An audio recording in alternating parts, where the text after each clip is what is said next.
We're going into our home improvement segment, and today we're talking the psychology of furniture and how your choices reflect your personality. And joining us is, now Nabia is becoming, one of us. I'm Nabia Boachadankwa. She's a creative director, Bassinets and More Limited, and she's joining us to have this discussion. How are you doing? Or should I say, how are you holding up? I like that one, yes. Truth is, I'll know after the remembrance service. Is it a vigil, something? A reflection service. Yes, I think that's when I would... Are you going to be there? No, I would follow City. I know you people will stream it live, so I would follow it. And after tonight, and maybe next week, that's the funeral. Then I can answer your question. But now I can't answer your question. Yeah. It's been a tough week for us all. Did you have any relationship with any of them? It's Dr. Omane. I'll say I'm a third person to his friendship. I don't know if I'm allowed to mention the friend he's close with. Ani Osabute, the journalist. So he and Ani became very close friends when Ani was working at Joy FM. And aside that, you see their tags online, football, Arsenal, and that kind of thing. And it's Ani who I'm very close to. Ani's like a brother to me. So during the elections and, social media, we write silly stuff and we are tagging. There was this time that Ani called me and said, Dr. Omane says he has seen the naughty things that you are writing. Be careful over there. And we laughed. But it's more of me consoling Ani, his friend. I don't know what to tell Ani. Ani has been... I've never seen my friend cry. I've never seen Ani cry, but he wept like he has been lashed. Yeah. So it's awful. Well, may God console his soul. I think it's a good time to delve into the psychology of furniture. How do we get emotional attached to our furniture? I mean, don't I just pick a color and then we go along with it? Have you watched Big Bang Theory before? Yeah. You watched Big Bang? The series, a couple, not like religious. Yes. So there's a character called Sheldon Cooper. I mean, he's the main person. Character. Yeah, and in the series, he has a particular spot in the chair. He's the only person that sits in. Yes. And the only time anybody else can sit in that chair is when he grants you permission or you are going through an emotional turmoil, right? Yeah. So nobody sits in his furniture, nobody sits in the seat. And apparently it's a thing. It is. You go to some homes, you can't sit in, the chair is for the dad. It's for the guy at the top. Yes. So maybe, I'm sure connections can be drawn from that, but talk to us about it. Like emotional attachment to furniture, that's a fetish, if you ask me. How does it even happen to begin with? So let me start from here. Jude and Ira, in your homes, where do you sit? On a chair and the couch. Is there a particular? Let's focus on the couch. Okay. How do you sit on that couch? I sit on the corner and I'll be attached to one side of it. Yeah. What about you? In my room or in the living space? Okay, so let's take room. In my room, it's a bedroom. It's a bed. Yeah, do you have a particular... My chair, there are always stuff on it. There are always stuff on my chair. What do you do on your bed? Apart from the naughty stuff, what do you do on the bed? But I sleep. You sleep? I sleep on my bed. In which corner? In the last corner. In the last corner? Yeah, next to the wall. Oh, it is sweet. I'll put one pillow in between my legs. Oh. So that's an emotional attachment? Yes. I think one side of my bed is a little bit softer than the rest. Exactly. You've just answered my question. We are not robots.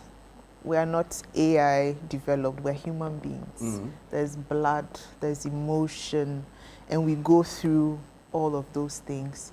So when you pick a particular chair, you pick a particular bed, you even pick cabinets for your bedroom or your kitchen, there's a way you want it to look. There's a way you want it to feel. Because as you go through your day, as you go through the weeks and the years, there are times when you go through certain stages and those things are nostalgic, So you might think that, it's mostly for Oga at the top. but at our level, whatever level we find ourselves, before we reach Oga at the top, we have certain patterns, certain behavior, and the furniture we pick reflects exactly that. That's why I asked you, how do you sit? Because in the corner, I'm sure after a long day, you go and sit there and you reflect. Bad day or good day, that is where you want to sit. If somebody comes to sit there, you're upset. You wouldn't yell, but you give the person a look like, my friend, get up. This is my corner, you know. And anybody who lives with you would know by 4 weeks' time that this is where Ira likes to sit. So don't come and sit here. So it's important. And the psychology has always been with us. You know, people who study psychology in uni will tell you that human behavior, you know, it evolves. And what we buy for ourselves, what we do for ourselves, it evolves. But we started paying attention to our emotions, our feelings during COVID. When we had this big boom that, oh God, I might die. Something might happen. So by June, dear. By June, dear, the world has ended, you know. So we became more intentional. Right. You know, pieces that we didn't need, people were getting rid of them, giving them out. And they kept those that meant a lot to them. So COVID has really heightened that, but it has always been with us. We've always lived like that, yeah. I see. I wanted to ask you a question as to whether, I'm not sure because I don't know if you're a clinical psychologist, but I see a lot of psychology in this because it has to do with the mind. And I also see a lot of emotions, right?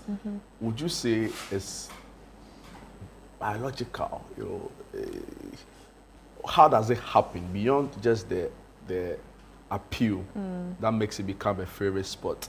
How do we get so attached to a particular piece of furniture, you know, so much that we don't want to, you know, let go of it? Okay, I'm not a psychologist or I didn't study anything like that, but you see, we are dealing with human beings, right? From the point of putting up the building, you forget that the building is either rented or is bought, whatever. But from the time the building is put up, the architect even has to listen and go through what the client wants in terms of, I want this to look like this, I want the tiles like this, I want this like this. So the architect has to sit down and draw, floor plan. They don't just get up and do it. It's based on that emotional interaction. So I finished building. Now the interior designer has to step in and say, okay, the client's vision, the architect's vision, now I have to listen to the person going into that space specific. That's what the person will break down and say, okay, so the tiles, I wanted tiles here, but I want charcoal gray tiles in the studio. Okay, I want different kind of lights in this. So we have to listen. And who are we listening to? We're listening to human beings, not AI or robots. So that's where the 2x4 psychology comes in. No, actually, it makes a lot of sense. Yes. So when we're going furniture shopping, you know, you're going to try out the furniture, sit on it. I don't know if you can lie on the beds, but at least allow it. Okay. I don't know. Is that forming a connection with the chair? You know what you're doing? You're going with your heart. You're walking with your heart into the furniture shop. We think that, oh, it's the budget. Well, that's a part, but you're going with your heart as well. Because when you open your wardrobe, you like to wear pink. I'm just using pink. You like to wear pink. So you realize that as you enter the furniture shop, you're looking for shades of pink to bring you comfort. Right. You know, and where the pink is heightened are specific places of the living area because you're going to be sitting there to watch TV, and the bedroom, you know. At the kitchen, we might go, oh, but the spaces that you sit in to reflect when you have a bad day, a good day, or just because you want to sit or lie down, those are your colors, what bring out the best in you, you know. So you walk into a furniture shop, yes, you're going with your wallet, but you're going with your heart as well. You're going with your feeling and your emotion. That's what we do. So after we've bought the furniture, I know now we have interior designers, etc., who would help you arrange it and all of that. But in essence, you're the one who's saying, I'd like that here, I'd like that here. Or they'll tell you, no, it doesn't work, let's put it here. Does that all come with emotions? It all comes in. These days, even to put a space together, you have an interior architect now. You can have an interior designer. Because now architects have understood that. I keep mentioning their names because it's intentional. It's now a whole thing. Like emotional shopping, emotional furnishing. It's now a thing. You know, so people will have an interior architect, then an interior designer, and we will have you, the client, with us, telling us, okay, I want it here. We'll say, oh, but this will be here. But you realize that we can do all of that and leave, but you will still move the table because it doesn't bring you comfort. It doesn't bring you joy.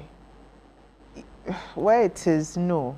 So you probably want it by you so that you put a particular stack of books there. You want those books by you. So you want that table by you. But I would say, oh, it should be by the window because it's nice in the window when the lights, but I'll leave, I'll come back and you see, I've put it right by you. So it's, how do I say it? At the apex of it is your emotion and how you feel about the space and how you want the space to talk to you at every point in time. You know, I'm struggling to get the thing right, but I think I'm getting there. Maybe it is a money problem. And I explain. I remember one time as a producer of Bernard's show, we went to interview a very big man who was in a lot of trouble at the time, you know, and we went to their house, Trasaku, you know. He had like 3 different or even 4 different sitting areas in just the hall alone, you know, and we were trying to figure out which area would be best for the interview. You know, and one particular area was almost like a shrine. No-go area. Right. You know, so I get where you're coming from. I've even seen that in offices, you know, of certain people. But my question to you is it not a money problem? Is it not like a rich man problem, right? Because if I'm in my you know, I see my room that I sleep in. And I'm wondering which furniture I have.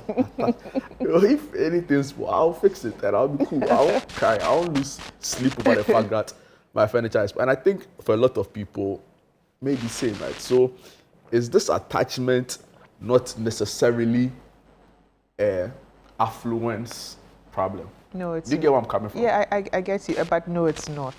It's because we are thinking of the grand wing chair, we're thinking of the grand camelback sofa, we're thinking of the grand shrine, as you call it. Yes. Kama Sutra. I won't mind you. Today is no Kama Sutra. Don't mind him. Oh, but Yeah, naughty. Back to topic. So when you look at, okay, let me use my dad. I won't say, my dad was a lecturer. I won't say my dad is, okay, but, or somebody you say my dad is. Yeah, but he had like a chair nobody comes close to, right? Yes. And you know what kind of chair it was? Yeah. It was a normal wooden chair that but when he's sitting and he's logged in on academic work, nobody comes. Nobody but can. the plumber is not even a good example because the plumber is also a very... The plumber is a good example because if you go into his home, his wife or his kids will tell you, you know, and now we'll come back to you, right? But you know, I'm looking at the pictures on the screen right now, and I'm wondering, and I'm so convinced and reinforced in my mind that this is indeed a rich man problem. Let me explain. Explain. I'll let you come and respond.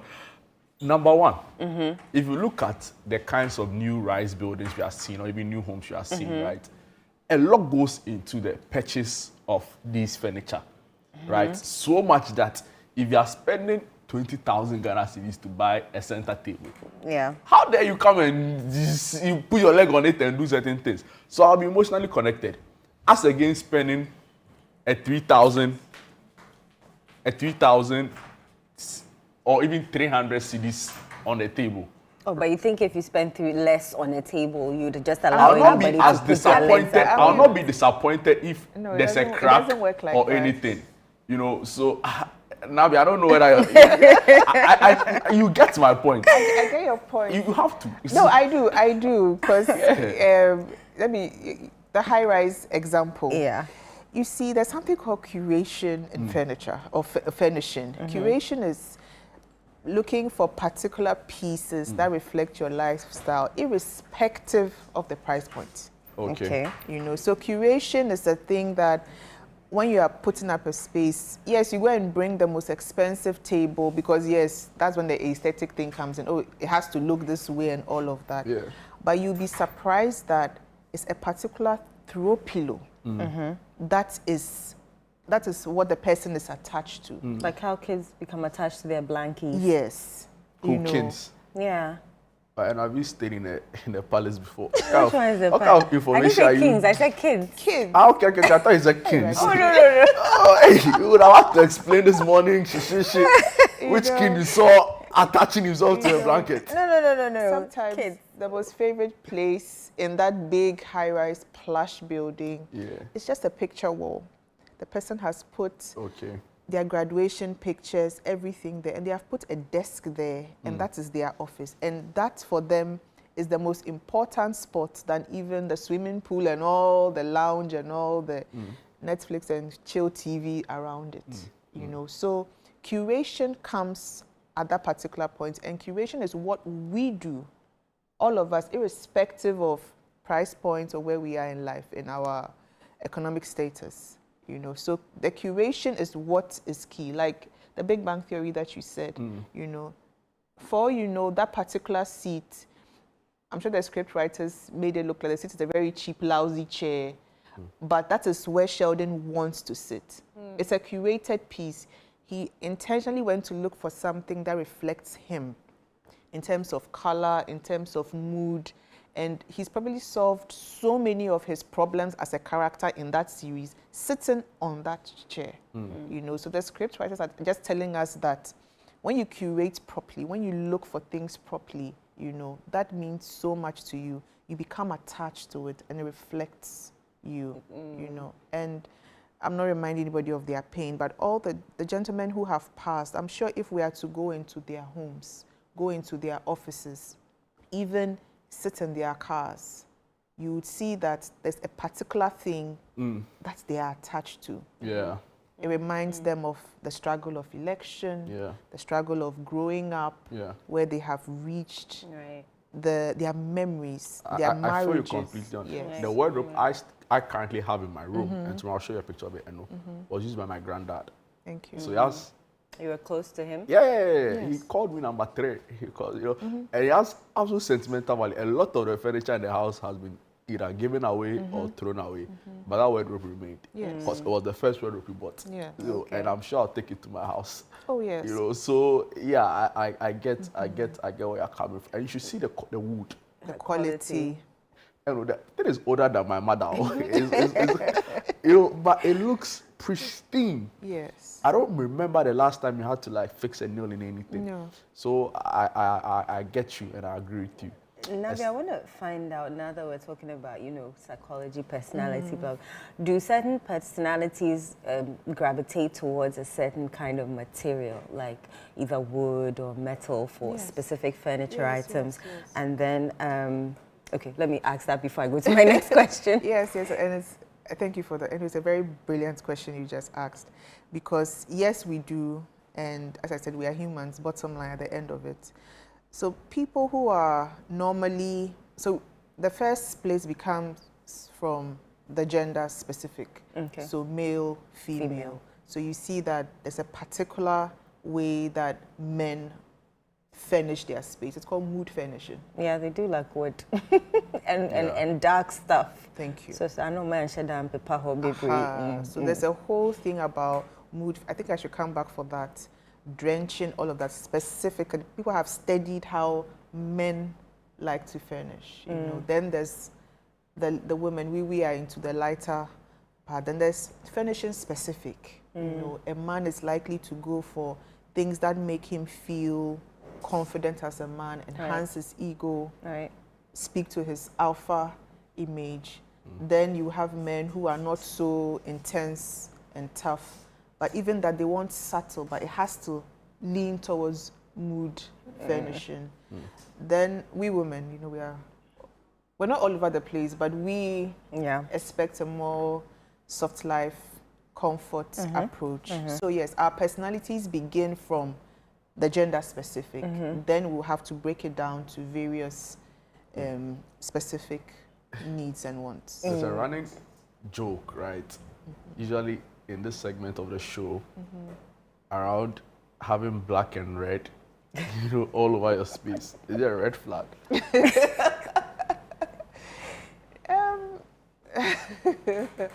The boys will come for you. Are you? The concern was that somebody went into an office and every single thing you can imagine was either red or black. And asked whether the owner of the space was a cultist.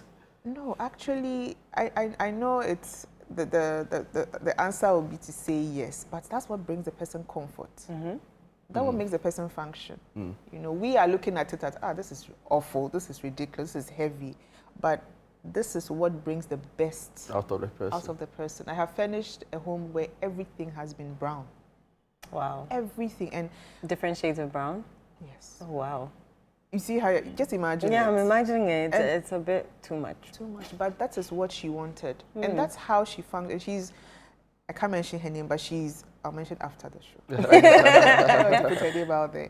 And she is top CEO. Oh, nice. And it's brown. Oh, wow. Her husband has accepted. Okay. So do what my wife would. Yeah, no, I don't know. Because I was trying to... He wants peace. Oh, auntie, say, madam. Don't auntie my wife. Do exactly what she wants. Yeah. And she was so excited when she came back. I see. Everything brown. Brown. And it's a very heavy color. It's like on an ordinary day to bring your mood down, but she's brown. She's excited. Oh, interesting. Okay. So can you enter a space and then, this person's an extrovert or this person's an introvert, depending on the color or the style of the furnishing? Yes, that is also there, because for introverts, I say I'm an introvert. I'm doubting that, but okay. I'm always at home. You'll be surprised. For introverts... Introverts, there are two types. So there are those who are home, but they're online. 24/7. Dude, I don't like that. You're just exposing me. So maybe she's an ambivert. I don't mind you too. Introverts, I'll use myself as an example. Our furnishing is very toned down. I like dark spaces. So in the night you see that literally all the lights are dim, low, and all of that. When it comes on, you see that I am more into gray. I like different shades of gray and with a pop of color.